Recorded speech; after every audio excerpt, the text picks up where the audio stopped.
We have been duped by feminism, sexual liberation, and antidepressants. We have been told that we are powerful and free now as women, but we feel tired, wired, and bitter. We're mostly eating right, exercising and meditating, wrangling to do lists, and arranging playdates. And yet there's a haunting hollowness beneath the huge complaints. What if I told you that there is a huge storehouse, a reservoir of energy inside of you that has not been tapped, that you could feel light and pulsing, excited and alive in ways that a wellness lifestyle cannot deliver, that you could trust yourself, that the world could feel safe, and that unexpected and expected delights could start to illuminate your path. No coach, therapist, doctor, or guru required. Just you learning to get real, present, and attentive with you. I feel like I'm here to matchmake your inner parts for the greatest love affair ever written. I want to help you learn first where you're buying eggs from the hardware store, which is the source of all pain. I want to help you master entering through the upset, which is the only spiritual practice you'll ever need, and to get real comfortable putting on your villain crown, which is, in my opinion, the key to true power. And then you'll attune to your inner yes so you can live the life defined by the specific pleasure of who you are. I am so excited to announce my latest book called The Reclaimed Woman, which is available for pre-order now. So if you head to the link in show notes, you can learn more about bonuses, events, and companion offerings. And I cannot wait to see your gorgeous face on the path.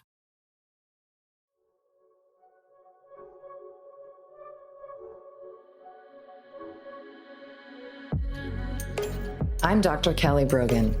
You may know me as a New York Times bestselling author of a book with an exploding pill on the cover, renegade psychiatrist, pole dancer, or honorary member of the Disinformation Dozen.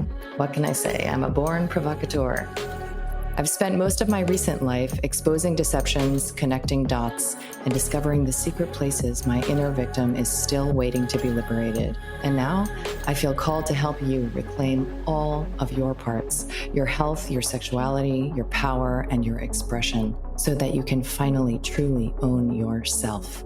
I want to ignite in you that inner knowing and the pulsing vitality that lives beneath your disempowerment, disconnection, and resentment, so that you can audaciously, courageously, and playfully alchemize your struggle into the specific pleasure of who you are. This is Reclamation Radio, a Soulfire production. Hi, everyone, and welcome to Reclamation Radio. I am delighted, which is my word of this year, and I am feeling that, to be in conversation with Kimi Inch, who came onto my radar maybe a year or so ago. And I was most interested initially in the fact that she is trained both in somatic therapy and also as a professional dominatrix. And the crossover was familiar to me, this kind of, somatic spiritual crossover from having followed Kasia Urbaniak's work. And since that time, I have consumed much of Kimi's content, and I so look forward to availing myself of one of her in-person events. And I feel she is one of the most important ambassadors of the potential for all things related to BDSM, and specifically the crossover of these kinds of play-based, if we can call it that, therapies with trauma healing. And I just think she's one of the most important ambassadors. Her eloquence, her ability to frame this multidimensional realm in ways that are practical and accessible and inspiring. So I'm really, really excited to have you here and to chat about this. Oh, thank you so much, Kelly, for that introduction. I'm blushing, and I don't do that very often. So I appreciate being here and being able to speak to you and your audience. So I was saying to you at the beginning of our our call that I've really taken my audience on quite a ride over those of who've been hanging on to the carpet tassels of this magic carpet ride for the past decade or so, potentially even came to me to learn about coming off of psychiatric meds or what it is to, resolve recidivistic chronic illness. And, here we are probably going to be speaking about the healing potential of spanking today. So it's a deep dive, and I am just going to assume that everyone can handle it who is listening. I wanted to start though a little bit of the basics, and to frame what we're going to talk about with an introduction to BDSM, right? And what it means to you, because I know that you agree that there is so much misunderstanding out there, and this idea of the way that kink has been appropriated, probably, who knows if there's even an agenda behind it. It's even in the DSM-5, like it's considered a perversion through one pathological lens. And the potential that these practices, and specifically this worldview and this orientation towards power and influence, has for trauma healing and for embodiment, I think is like far and away, the most powerful, that we have available to us now. And I am very new, to this realm. And I recognized it immediately, with all of my work with women in the spaces of sexual abuse histories and, this experience of themselves as broken and damaged, and all of this shame that's been stuffed that, renders them really disempowered, dependent, and helpless. This is a way out. So I'd love for you to speak just a little bit about what BDSM is to you. What is your conceptualization and framework around that, and then why you feel that it might be this opportunity for deeper healing, right? For more than just play and personal expression with a partner, but that it actually represents an opportunity to get to know yourself and to integrate and resolve these imprints. Yeah. So what's really interesting about BDSM is that it's been around for hundreds or thousands of years. I mean, you can find about BDSM in tantric scriptures, these ancient wisdoms that had even referenced these practices. And it still blows my mind that after thousands of years, it still is so counterculture, very underground. It's becoming more illuminated, of course, but it's absolutely misunderstood and carries such a heavy stigma with it. And I believe that it tends to revolve around the way the media has sort of presented the BDSM world to the mainstream, and how it's been so sensationalized. And really kind of, when people think BDSM, I mean, what do you think, Kelly? I'm thinking most of the time people are thinking a leather clad bitchy woman, Yeah. yeah, abusing a man, right? You're thinking whips and chains, bring out the gimp, that is what that's the first thing people start thinking about, even to this day. And so let's kind of get oriented around what is BDSM really? And so when you're talking about kink and BDSM falls underneath the umbrella of kink. So if that's the case, let's just be clear around the definition of kink, which is borrowed from Jaya Ma, that I've expanded upon, and basically means that you or your society that you live in, or the culture you grew up in, or the religious background you have, considers some of the things that you're turned on by to be taboo. So if there's ever been a moment where somebody has been kind of nervous about talking about their desires, or scared they're going to be rejected or judged, they feel like, oh, this is kind of naughty, I don't know if I could say this out loud. Those types of things are considered kinky. So most of us have something in the back of our minds that's a little ooh, this is a little risque. So a lot of us are already kinky. Now, if we were going to dive a bit deeper into that, into BDSM, it's broken down in the word. It's bondage and discipline, domination and submission, and sadism and masochism. So basically, any roles or activities that fall underneath those 6 words is considered BDSM. But it's important to let people know that when I say things like sadism and masochism, domination and submission, all of these sort of things, bondage and discipline, all of these things are discussed and fully agreed upon and fully consented to between adults who are looking for pleasure and looking for expansion and looking for fun and play. So it's really important to make sure that people understand that that's part of the package when it comes to BDSM. And it's sort of how I like to think about it. It's almost this agreement of like, let's go into the concepts and themes that are considered uncomfortable. Like when you think of being tied up or being spanked, people don't necessarily equate that to laying on the beach and having a margarita, right? Like that's usually kind of considered like an intense interaction. It feels like it's maybe a little more uncomfortable. But the beauty about what happens when we go into the uncomfortable is what happens when we come out of the other side of that. What happens when we push our bodies to the limits? What happens when we expand our idea of our own identity? You know, what happens when I agree to enter into a relational dynamic that's going to be very counter to everything else that represents in my life? And what can I learn from those experiences? What does my body, how does my body react to it? What are the chemicals that get released when I engage in these sort of activities? So that's really what the attraction is to BDSM, is that there's this idea of I can use my own body, my own biology, and my own relational sort of experiences to expand myself in ways that aren't possible anywhere else. So you brought up the role of shame and taboo. And I know that as a somatic therapist, you also have the perspective that there is a physiologic capacity, right? Like your nervous system has to be sufficiently healed enough to be able to hold sensations like shame, which is arguably one of the most intense of all sensations that we can experience. And, I call it a shame wall, right? Because it always feels like this thing we have to scale and then get over. And once we do, we're in this like wide open space that we never imagined was possible there. So I'm curious, do you feel like a lot of the healing power of this practice derives from, as you said, just sort of owning, these seemingly impossible to utter truths about our turn on, just having a partner you can actually be real with and honest and decloset these things? Do you think it's that? Do you think it's re-experiencing intentionally and volitionally some of the scenes that might represent our traumas?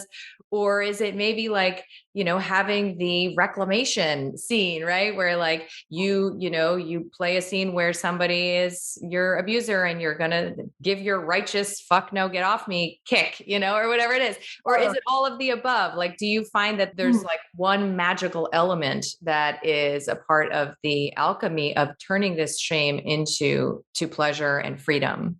Yeah, thank you for asking. I saw like a TikTok video that kind of made me giggle. It was a total satire, but she was answering questions from her audience, and one of the questions was, "How do I get into the kinky scene?" And her answer was like, "Well, first, start off with having some childhood trauma, and then and it was just like this joke because there is speculation that a lot of our desires and our fantasies come from our traumas. And when you throw that T word out there, that can create a lot of story for a lot of people's minds. So I want to just let people know that there is no concrete evidence or scientific evidence that supports that our desires and fantasies necessarily come from trauma. It's definitely possible, but it can also come from the impressions that were made in our lives that maybe wouldn't be equated as traumatic, like things around what were the impressions I had around sexuality, around intimacy, around love and relationships as I was growing up. And maybe those impressions, made some of the eroticized desires you have today. So definitely want to put that out there.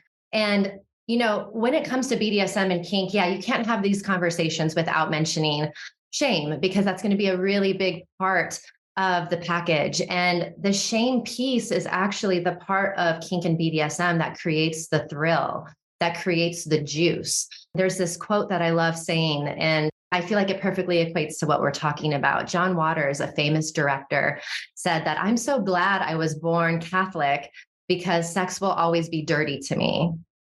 And I love that because he's acknowledging, because of his Catholic background, he has shame around his sexual desires as a gay man. And he's not just letting that stand in his way, he's actually embracing it and giving it gratitude that it brings him the electricity and the thrill and the excitement that his sex life brings him because of that. So when I talk to people who are interested in exploring the side of themselves, I get really curious around like what does keep people from exploring the potential of their bodies and pleasure more. Usually it does boil down to shame, like feeling like they have a lack of permission from themselves and their partners. And it's like this sort of like cocktail around what kind of creates the fire and the juice of it, paired with like sort of the feelings of unfulfillment. So when I'm working with clients, it's really important to sort of say, this is really normal. We grew up in a society where we are taught in sex education not to get pregnant, not to get STDs. We don't really talk about like, why does this turn you on? And what's the story behind that? We don't want to dig deeper into understanding people's psyche. So if we can at least get to the point of saying like part of the thrill of your fantasies and your desires, the shame is actually kind of fanning those flames a little bit. Is there a way that we can make peace with that part of ourselves? Is there a way that we can make friends with our shame and embrace a little part of it so it's not standing in our way, but it's actually catapulting us into a deeper sense of intensity and excitement during our interactions with our partners? So depending on the person, giving yourself an opportunity to feel into, what was your programming and your conditioning, and not necessarily trying to eradicate it, but saying like, well, this is a part of what I was given and taught. Shame is not an authentic human emotion. It's taught and it's learned. So I learned this, I was programmed with this, with that consciousness. Now I can maybe move forward and create the sex life and the life of my dreams. So yeah, it's all about boiling down to consciousness and giving ourselves a little compassion and love for the programming and conditioning we've received, and being able to turn that into something that's even more pleasurable.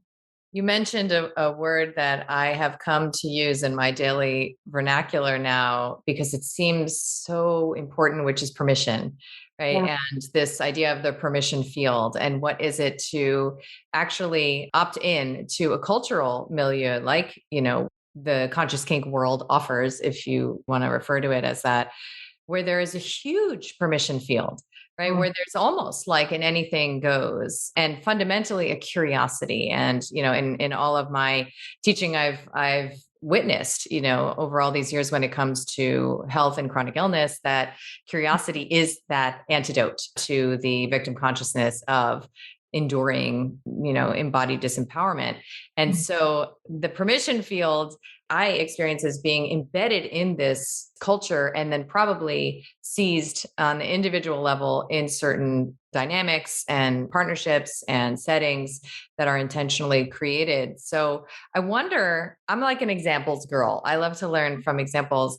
And I wonder if you could share, an example of like a scene or two where somebody, a client or a friend or you personally worked on something that was formerly a source of this shame that they didn't feel they had permission, maybe even to speak about, let alone interact with intentionally. Like, what's an example of how that could be alchemized through this practice? Yeah, thank you for asking. I have one particular client story that I would love to share. And also, I'll even say, I do these 4-day events with people. And essentially, I'm inviting people to have an experience, but I'm also giving them permission to just feel their sexual energy, to feel their arousal. I remember so often in my classes, people will raise their hand and like, what do I do if I start feeling aroused? Especially the men, like, what if I start getting aroused? What if I start getting, erected because of this? And I'm like, it's okay. It's about keeping it to your own self responsibility and not putting that on anyone else. But just something as minute as feeling arousal in your body. Some people feel really like nervous and scared about even having arousal. So like it can come to that like sort of level of things. And what's really sad is who the fuck am I to give permission to anyone, right? Like really. But that's basically what those 40-day weekends are, is like telling people like, listen, you already are doing this. Like most of us are kind of playing around with our sexualities in a lot of different ways. This is just some tools and a safe space for you to really dive deeper into stuff that you're already doing. You're already fantasizing. You're already having sex. You're already kind of, watching the kink talk videos. You're already doing these things. This is a safe space for you to go deeper into that. One of the most incredible clients that I've ever worked with, he was born in Egypt. He was raised in a Muslim background. He eventually came to America to become a surgeon. He was in an arranged marriage for 10 years, completely sexless. And since he was a child, he had these really intense fantasies that focused around him being kidnapped by powerful women. He would be taken to their lair. He would be tied up. He would be, verbally abused and humiliated by them. And he would be forced to do their bidding. Like that was his fantasy as long as he could remember as a child.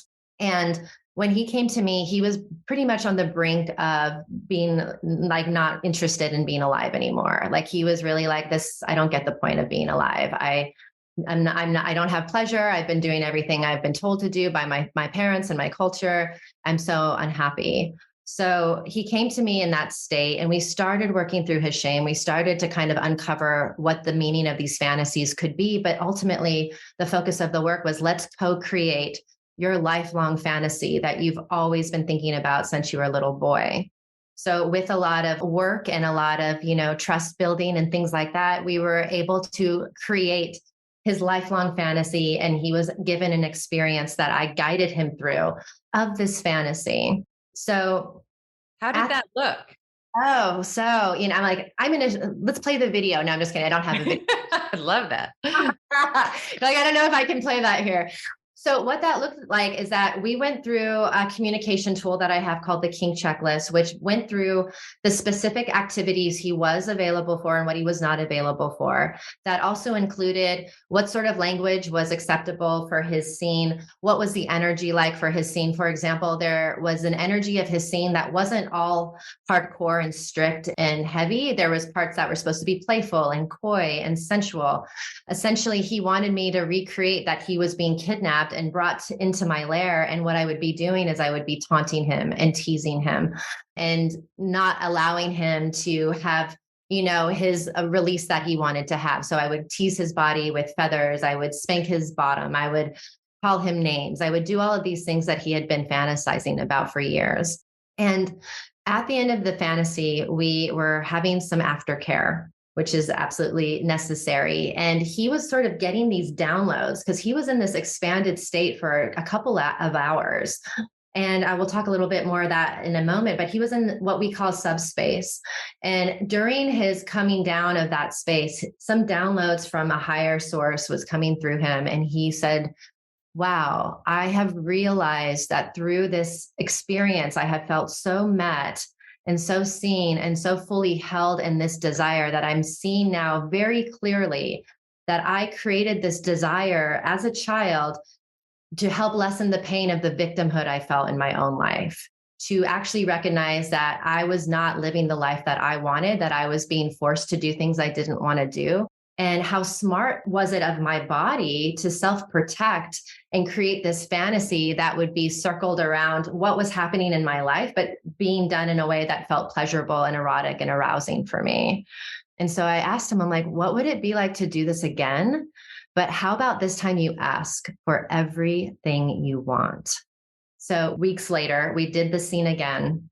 And he asked me to do everything that happened in the scene. So he really was stepping into his empowerment and saying, like, I want you to tie me up. I want you to spank me. I want you to tease me. I want you to blindfold me. Like every single thing he asked for, I met him with my full presence and my full love and my full attention. So after that scene, as he's coming down from that experience, he was like, oh my gosh, if I can ask for what I want here, why can't I ask for what I want everywhere? Like, why am I waiting and being pushed along this life by other people's expectations? Like, I know what I want. I need to start asking for it. I need to start stepping into like my desires more.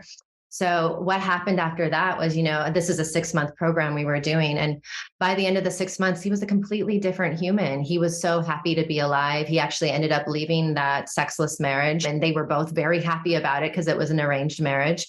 And he started meeting people in the kink lifestyle. He started exploring his submissive side more, his dominant side more, and for our very last closing scene, he actually dominated one of my assistants. And he was able to truly step into his power and curate a really beautiful experience for her that he was so excited about. So he went through this complete evolution of, being a victim of his own life that he was eroticizing in his kinky fantasies and stepping into his power and basically deciding to live a life of choice and pleasure. So that's, that was the story with him, and how it's so important to remember that sometimes our fantasies can be doorways into understanding ourselves better, and looking at maybe there's parts of our lives that have gone unconscious that we've eroticized, that if we can have it fully met and loved in a safe space, that maybe we can bring what we create in the bedroom, all that pleasure and excitement and passion, we can bring that into the rest of our lives. We can bring that into our work. We can bring that to the park. We can bring that with our families, and we can bring that aliveness anywhere. So sometimes people just need to have a safe space and permission to actually have it and really be met in it, so that they know that they have access to it anytime they want. I feel so lit up by everything you just said, because it's this confluence of so many variables that have been held disparate, right? If we know that we are disconnected from our erotic selves from very early on, chiefly through social conditioning around shame, right? So all of this vital force energy is put into the catacombs. How do we go about, reconnecting? And what you're saying is, you look at what turns you on, and maybe even the most secret turn on, right? Like the most hidden turn on, the one that you don't feel at liberty perhaps to share, but maybe one that's been with you. Maybe it's your dreams and fantasies you've had since you were like 6, right? That there's more to that than just some random, sort of spark that's flying around inside of you, that it's actually a specifically eroticized hurt, right? Specifically eroticized pain, and that you have this opportunity to alchemize that and bring intentional choice to that which was, of course, unintentionally endured or tolerated or experienced and maybe even repressed. And I mean, the experience of this man stepping into his masculine claim is, it's so, you can feel it. I mean, in this story. I'm going to pause here for a quick second. If you are into the topic of man-woman relating, polarity, and what the reclamation of Eros has to do with holistic health, then I invite you to check out and download my free ebook on the subject at the link below, and to also check out a blog I wrote that goes deeper into the subject of BDSM, some of the science supporting it, and why these reframes and tools may be exactly what the world needs to move out of confusion, resentment, and victimhood, and into personal empowerment and pleasure. Hope that helps. I want to talk a little bit about power. And, you've touched on it, obviously, even in his role, transitioning from, what might be characterized as a submissive to, a dominant role in that final scene. Wow. And I know that you speak to this phrase I really love called erotic leadership. And specifically, you talk about leader and follower rather than, or not maybe rather, but maybe above and beyond the dom sub dynamics that are more conventionally touted by those in the field. So I want to talk a little bit about first, like, what are the characteristics of the leader, of the dominant? And is this something that you feel is like a role that you're destined to play in your erotic life? Or is it just, something you step into on a Wednesday? And how do you sort of see it?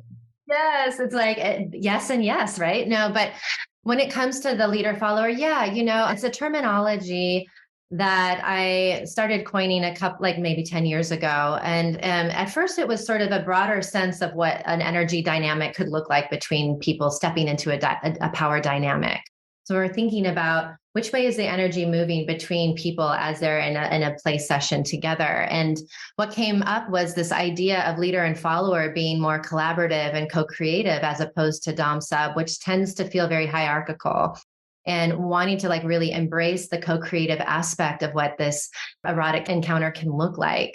So when I work with people interested in stepping into their erotic leadership, we start sort of teasing out what are the principles and qualities of a true erotic leader. And some of them might be surprising for you and your listeners, but basically the list is, presence, authenticity, heart, surrender, creativity, attunement, collaboration, empowerment, and accountability.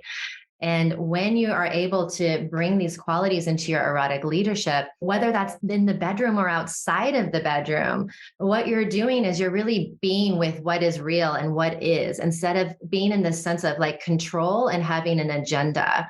So often when I'm working with people interested in stepping into their dominance, they have this idea that they need to control the other person. And there's a lot of freaking codependency happening in these DS, which means dominant submissive relationships, which are fine if it's conscious. That's awesome. Like I'm all for it. But if it's unconscious and we're operating from a place of, not really our pleasure, but our trauma, then I get curious around like, how do we create more choice and elevation in these dynamics? Because I want to move from codependent to co-creative. And when I'm stepping into erotic leadership with my partner who's doing a followership with me, we're creating a space like a dance, like in partner dancing, like salsa and tango. There's always a leader, there's always a follower, but both are needed to create the dance, and both can be masterful in their own way. Often I have a lot of people who prefer more of the submissive position, and they're like, I can't get my partner to step into dominance. And I really want my husband or my wife to dominate me. And it doesn't seem like they're into it. And I'm like, well, what kind of happens in those dynamics is if there's a codependency aspect happening where you're putting your pleasure and your enjoyment all on your partner, that can feel like a lot of weight of responsibility. So the idea is like, how do we invite each other into stepping into something creative where it's not going to be all on you, honey? I'm not saying like you need to take me through this whole experience. Like I really want to help us both win. And I want to sit down and have a conversation to talk about our desires and our boundaries so that we can figure out like, where do we get to play in that? So erotic leadership for me, extends beyond the bedroom. It really goes into all areas of life. And I want to just add that I've noticed when people have been further along their healing journey and they've done a lot of inner work on themselves, both erotically and beyond that, I've noticed that people tend to feel more comfortable in the sort of switchy area. Like they can feel comfortable stepping into leadership, but they can also feel comfortable stepping into their submissiveness. I get very worried if a dominant person is like, I would never, ever be submissive. And I'm like, yeah, but you want your partner to? Like, can you feel there's a sense of judgment around that? And can you feel how you almost need your partner to be submissive for you so you can feel powerful? Like you actually need your partner in order to step into that role. So being really conscious around the codependency and also bringing into the awareness that being an erotic leader also requires heart and surrender and attunement and all of these qualities that really enrich both parties' like experiences. Yes. And I've heard you say that, that's where and how in the dominant role someone can exercise influence, rather than control, rather than it coming from this, of course, this place of fear and attachment to a certain kind of outcome. Yeah, it's interesting. People get in this kind of agenda and they're like, oh, like I'm going to spank you and I'm going to do this. But what happens if your partner, starts crying in the middle of the scene? They're having an emotional release. Are you able to be with them in that moment? What happens, if you start feeling your own emotion? Do you push that aside, or do you become this like, there's this image in my mind of this like male stoic statue like kind of guy who's like, doing things to like, very much doing onto others, but not really being affected by anything that's happening. You know what I mean? Like, what a waste. Like, what a waste of opportunity when you can really have a really deep connection and depth and intimacy with your partner. Because as the leader, your partner's only going to go as far as you're going to go. And I feel like there's nothing sadder than watching a leader that limits the potential of an erotic experience because of their own limitations, because of their own unconscious hangups and things that are going on for themselves. So it's important when you're thinking about erotic leadership is like, where are my blind spots? Where are my limitations? And where is my glass ceiling? And how do I break through those things so that I can have more pleasure, more depth, and more intimacy for me and my partner? It's really amazing. Like it all starts with you and how you want to create, this erotic experience and how it can kind of translate into the rest of your life. I've heard you speak about this idea of the Dom acting as almost like a projection of the submissive's consciousness, right? Like almost as if the Dom is the higher self, perhaps that is, right? Like spanking the submissive for certain kinds of, patterns that are just no longer serving that person. And obviously in that framework, this isn't the Dom exercising, his or her metabolized need for sadism and overt control. It's a service. And I think that this is one of the more challenging ideas for many of us to wrap our minds around, is how the follower role or the submissive role is one that holds complementary influence and power, and potentially even is more directive, right? Paradoxically, in ways. So I think it would be helpful for us to sort of better unpack like this follower role, the submissive role. And I've learned, I've been taught by Om Rupani. Yeah. And he talks about how a woman who wants to submit, right? So a woman who is in that position is probably the hardest for society to swallow at this point, that could be such a desire that a woman owns, particularly in the current moment. And, I understand that. And I think many are coming to understand that this may be a native. And, David Data teaches about like the feminine essence and, could be a native longing and yearning. However, the idea that the submissive or the follower has this kind of power and influence, I think is tough for some of us. So I'd love to hear a little bit about that role and what you've seen in that position. Yeah. Thank you so much for speaking to that. It's interesting. There are some thought leaders in this arena that are very rigid around feeling that if you're in dominance, that makes you automatically in your masculinity. And if you're submissive, that makes you automatically in your femininity. And I'm here to challenge that thought, because I don't think that there is a specific energy around what dominance and submission can look like. Like I have, as a woman dominatrix, that for the last 20 years, I have definitely brought in my form of leadership and dominance that both had flavors of masculinity and femininity. And same with my partners. And what gets really freaking cool is when you're in that erotic dance with someone, and sometimes the lines get a little blurred around like, wait, who's leading now? Wait, who's following now? Like it can get, when you're in deeply in flow and enthralled in the moment with someone, there can be feelings of like the energy is kind of moving fluidly. And it's not necessarily just always going in this one direction. Because so often in leadership, people think I'm supposed to do a bunch of stuff to my partner, but I get more interested in how do I help my follower feel themselves more? How do I help my partner remember who they really are? How do I help get them more acquainted with their own self-love and help them to remember the truth and things of that nature? So when I'm thinking about the follower position and this idea of surrender and of an opening and availability of being able to receive, but also being able to step into the power of trust, this is a really important aspect of creating the life of your dreams. Because if you don't trust yourself, it's going to be really hard to receive life's abundances. So when we think about the follower stepping into a state of submissiveness, I also think about, we can change those words up. Like I love to use another polarity dynamic, like artist and muse. The Dom is the artist. The follower is the muse. The follower is constantly an inspiration source for the creative abilities of the dominant, of the leader. Like that's not a passive position that you can be in. You're actually inspiring the beauty of the experience and the imagination of both you and your partner. There's all kinds of polarity dynamics that can be brought in. So in Tantra, we talk about atavism, and atavism is that sort of polarity where we could say, I'm going to step into the essence of the moon and you're going to step into the essence of the sun. So I'm going to be the void and you're going to be the essence of everything. And what does that look like when we start playing together? What does it look like if you're, the antelope and I'm the tiger? Like, what does that mean to you? And like really getting expanded on what these dynamics and things can look like, because once you really start tapping into these spirit animals and these other like maybe goddess and god sort of archetypes and all of these sort of things that are available, you start to notice like, wow, how am I limiting myself and my own identity and how I react with, and how do I interact with my own family, with my own relationships, with my own career and in the world? Because I can expand on that so much bigger. And it's so important to remember that if we keep expanding on these limited ideas of what those power dynamics can look like, we can really step into more of what we are capable of creating in our lives, essentially.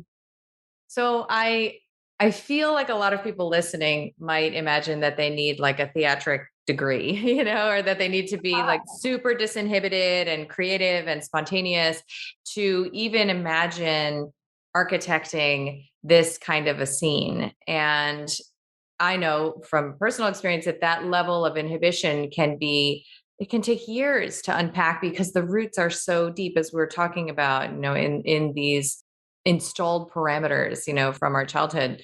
So I wonder if in your experience with people and couples who are just beginning to explore these polarity dynamics, and I so appreciate that artist and muse, that's really profound, because I was thinking like, oh, there's the one expressing and there's the one acting, and that's what it is. It's the most foundational complementarity around creative expression and embodiment. It's really beautiful. So, couples who are just thinking about dipping a toe in, right? Like what do you think is the easiest point of entry if they don't feel, particularly the dominant or the leader or the artist, feel ready to tap into that spontaneous flow, right? Like eventually it will likely come. And that is that's the holy land of this subspace and that kind of flow state, right? For both partners.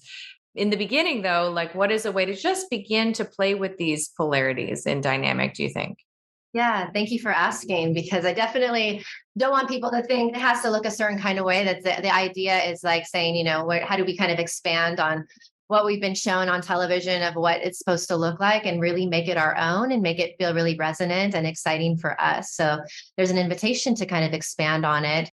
And also to remember, when we're thinking about things like vanilla sex, for example, I'm not here to yuck anybody's desires around vanilla, but what I think of vanilla sex is this idea that it's functional. So we are sometimes using our sex like we use fast food.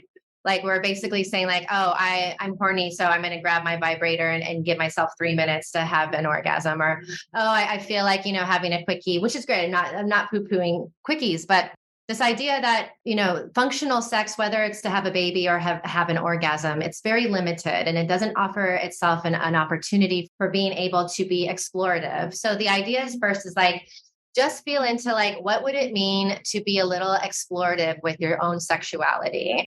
And really starting small and thinking about like, what are some of the things that I find exciting and turn me on already? Like I'm going to be sharing with you the kink checklist, which is a free list that you can go through to see what are some of the possibilities, which that's all it is. It's just an invitation to possibilities of how you can explore with your partner. And you can go through this list even by yourself and start feeling into your body around, does this feel curious and interesting and intriguing to me? Is this like a hell no? Is this making my lady parts or manly parts tingle? Is this like, lighting me up inside or making me shut down? Like, and getting really curious. I love that you said earlier on the call, like, curiosity is such an antidote to so many things. So bringing in that curiosity. And if you do have a partner to explore with, going through the kink checklist with them and feeling into like, where are our fuck yeses and where are our maybes and where are our hell no's? And before we even act out anything or put anything into action, what if we just like laid down together? And after we know sort of what the parameters are, what if we just started talking and using our imagination while we hold each other? Like, what if I were to, lay down with you, Kelly, and say like, based on this list that we went through, I'm imagining that I'm leading you through a dark hallway with all these candles lit up. I'm wearing this like really beautiful power suit and you're in this beautiful white lingerie. And I lead you into this room filled with candles and mirrors. There's mirrors circling you everywhere that you look. And I ask you to slowly undress in front of me so I can see just how beautiful you are. But every time you take off an article of clothing, I want you to tell me what it represents. What is something that could be standing in the way? And you can be sitting there laying with me and saying like, oh, I'm loving this. This is expanding me. Oh, I don't like this idea of mirrors. That makes me feel a little shy and nervous. And what we're doing is we're creating and painting a possible experience without having to put anything into action and noticing what happens in our bodies, like actually giving our bodies an opportunity to feel into, is this something that's expanding me or is this something that's shutting me down? and figuring out what is the pinky toe in the shallow end of the pool. Like, what does it look like? Because so often we get so excited. We want to like just jump in, and you're already like making love with your partner. And you're like, oh, you know what? I'm just going to pull her hair and call her dirty slut. Like, I'm just feeling it. And the next thing you know, she's crying and she's like, how could you? And these things happen all the time. And it's okay. It's healthy to have these desires, but highly recommend not springing it on your partner and instead being like, hey, I would love to set up a sexy date with you.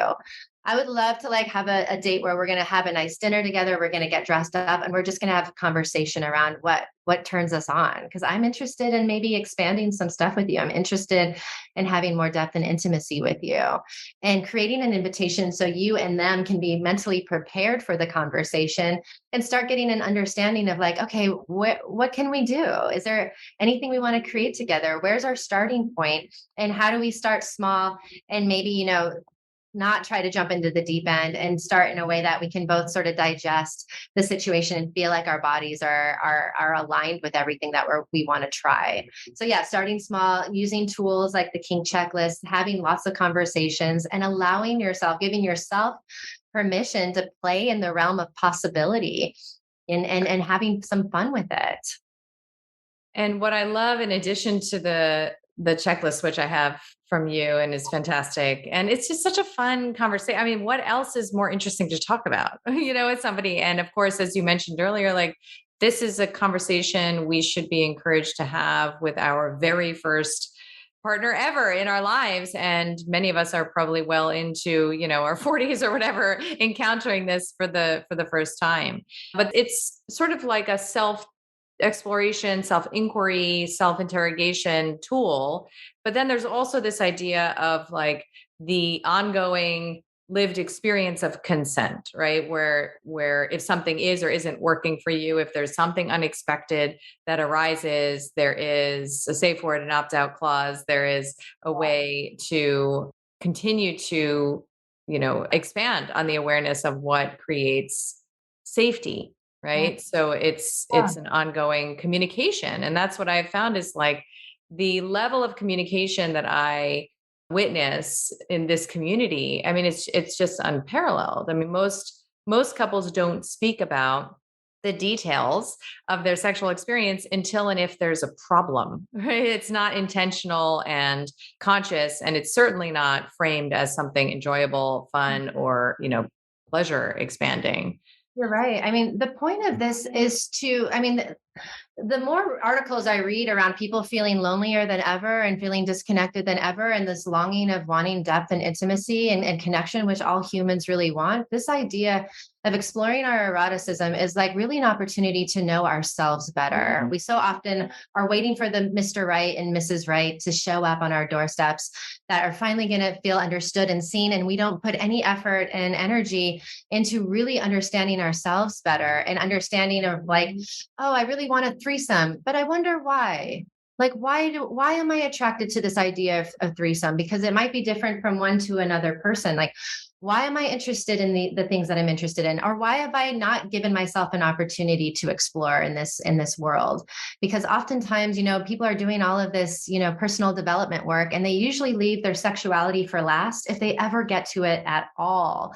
And that is truly the core of who we are. So it's an invitation of like, understanding and knowing yourself and having that deep connection and intimacy with yourself first, so you can open to the potential abundance of the universe of having partners and relationships that can also share depth and intimacy with you. But a reminder that it really does start with you. And if you're not willing to go there with yourself, then how do you expect to go there with anyone else? So yeah, this is about like really understanding you and knowing thyself. And once you have that understanding, so much is possible from that place.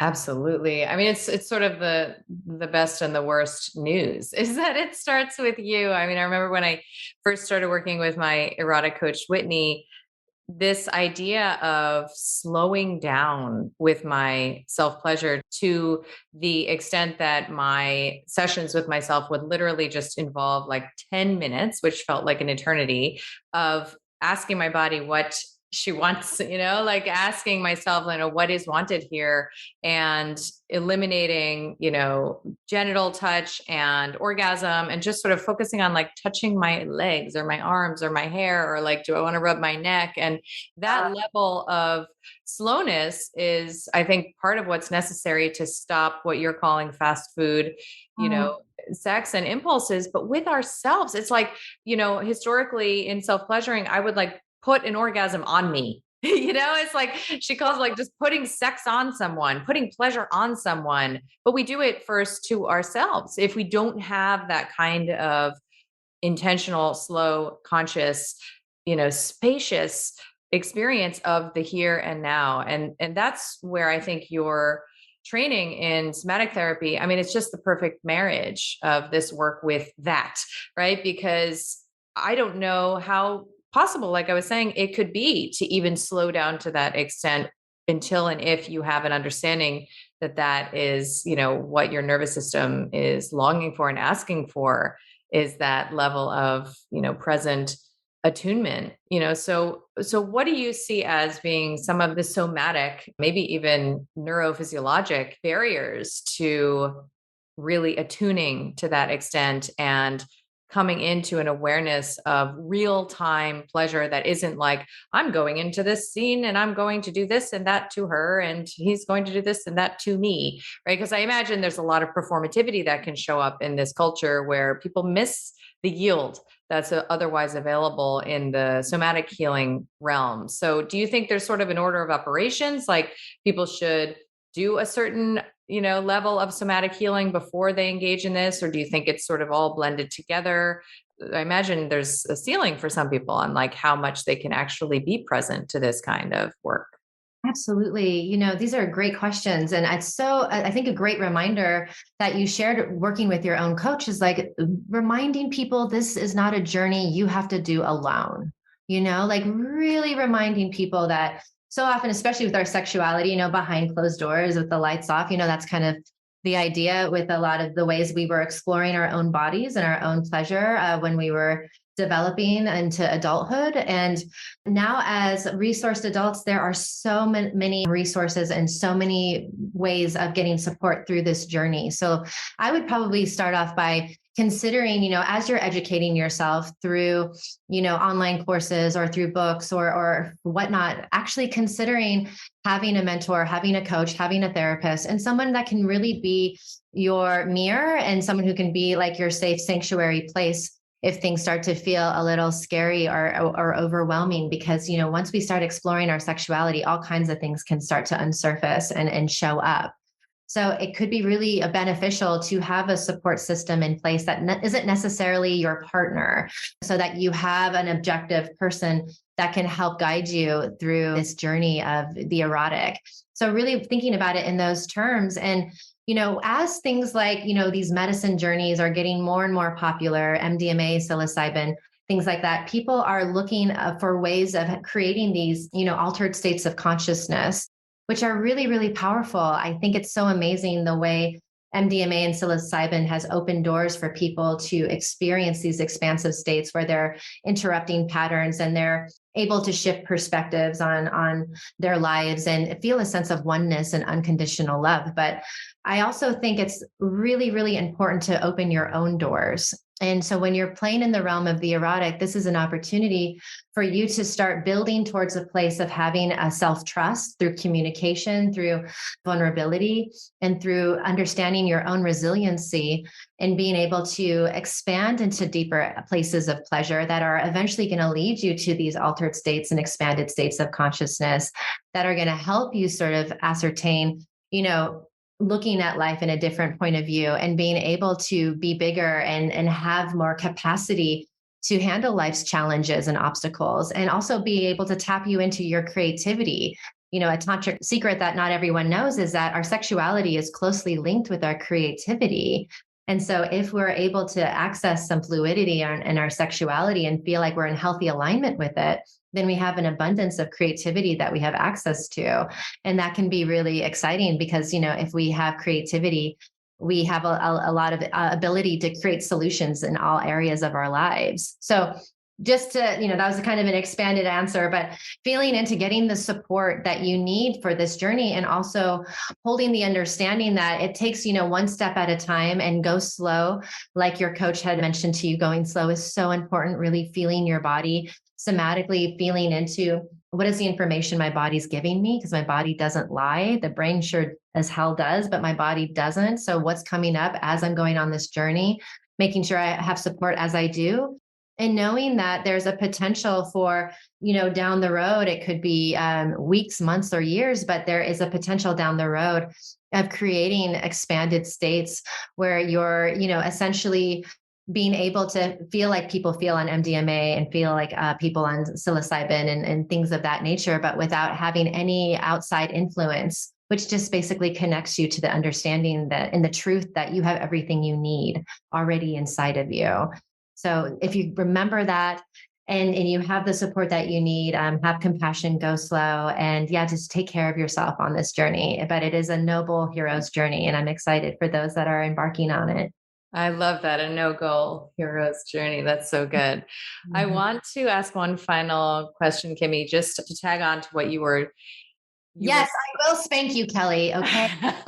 Okay, perfect. That's like literally what I'm about to ask you. No, I wanted to ask about your spanking sisters, because I heard you talk about it in an interview. And I think it's such an important point, because obviously people think of, sexual pleasure and sex play, and, that it's like fun and maybe arousing. But again, I think because of your background in somatics, you bring a deeper understanding of how it could be that impact play actually influences your level of consciousness, such that you can, transform, transmute, discharge, release emotional energy through impact play. Like, why would that ever be possible, right? That you would feel in a way, and like literally have a girlfriend come over and spank your ass with the intention of helping you regulate.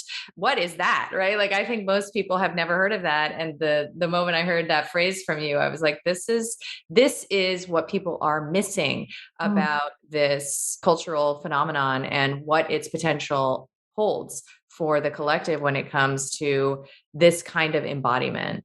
Yes. Thank you for bringing that up, because so often you're right. People think, I guess, if I'm engaging in this sort of interaction, the erotic means that it has to be sexual. There has to be a level of attractiveness to each other. And that's nice. That can be icing on your cake, but that's not the cake, right? And the idea that you can, I tell people jokingly, like, you know what, you're sitting on all like the doorway to your pleasure and expansion. Like, you're literally sitting on it right now. And they're like, what? You mean the chair? And I'm like, no, your ass.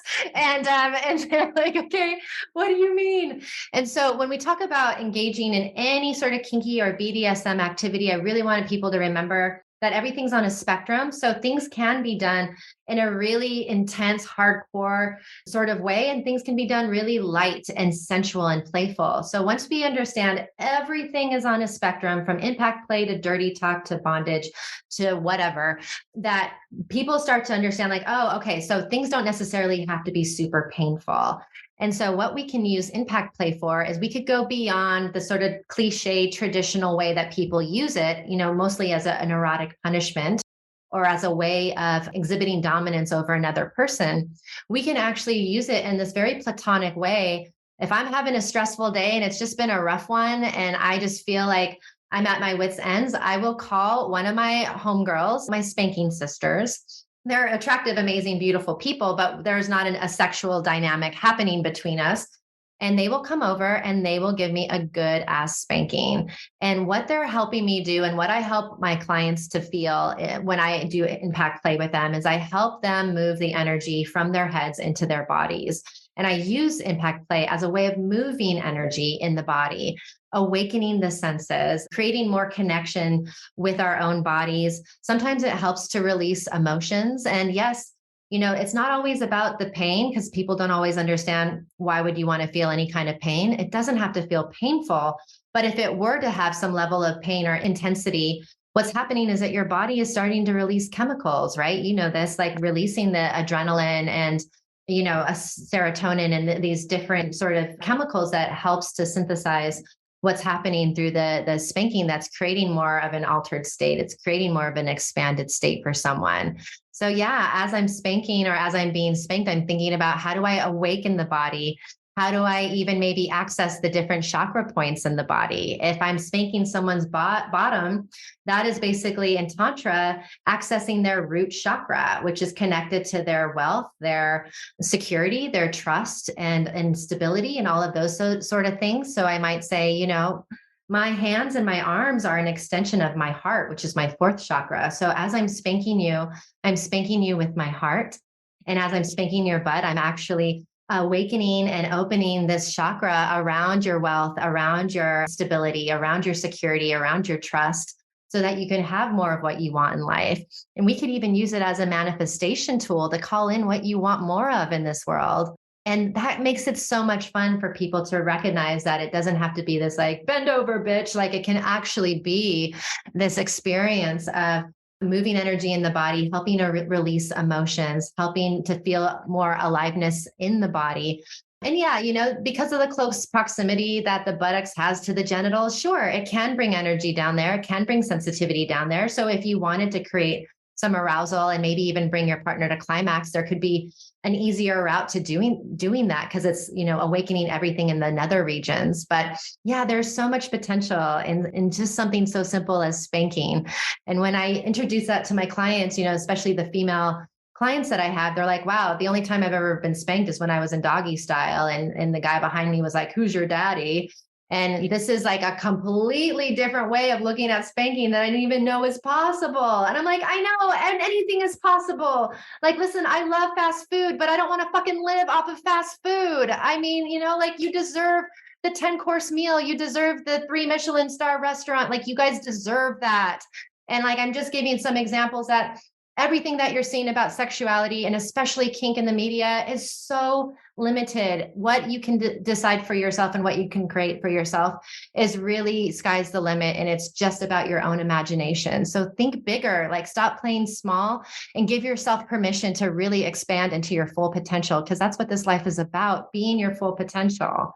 So anyway, I'll get off my soapbox. Oh, stay on it, girl. I love it. And I want to thank you truly for expanding the permission field for all of us. So much of what you bring to bear, and also just your energy, it legitimizes, I think, what might have otherwise, rested in these very darkened spaces, in our culture, our shared culture. I'm even thinking, as you're saying, that in my psychiatric training, it was a part of very conventional, like cognitive behavioral therapy, that a patient would like have a rubber band on their wrist and snap the rubber band if they were having repetitive thoughts, like with their OCD diagnosis or whatever.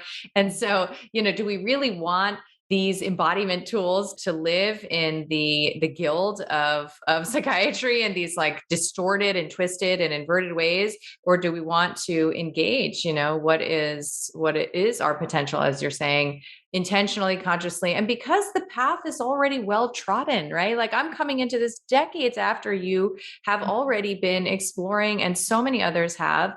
And there is a deep understanding of what is available here. And, the opportunity, my intention is to just participate in that permission field, to say like, yes, this is cool. This is okay. This is like actually really powerful. And the characterization of it through the mainstream, I think actually is agenda driven. Of course, I'm always in the end, the conspiracy theorist, right? So I think that there's more to it. And I think the fact that we're in a zeitgeist right now of interest in your work and what it is that you have been tapped into for so long, for me, gives me tremendous hope. So thank you so much for this. We'll make sure that everybody has the link to the checklist to begin to, engage that self-inquiry. And I cannot wait to meet you. Thank you, sister. Thank you for helping to spread the truth and the word, and more pleasure in this world. I appreciate you. And thank you for letting me be here.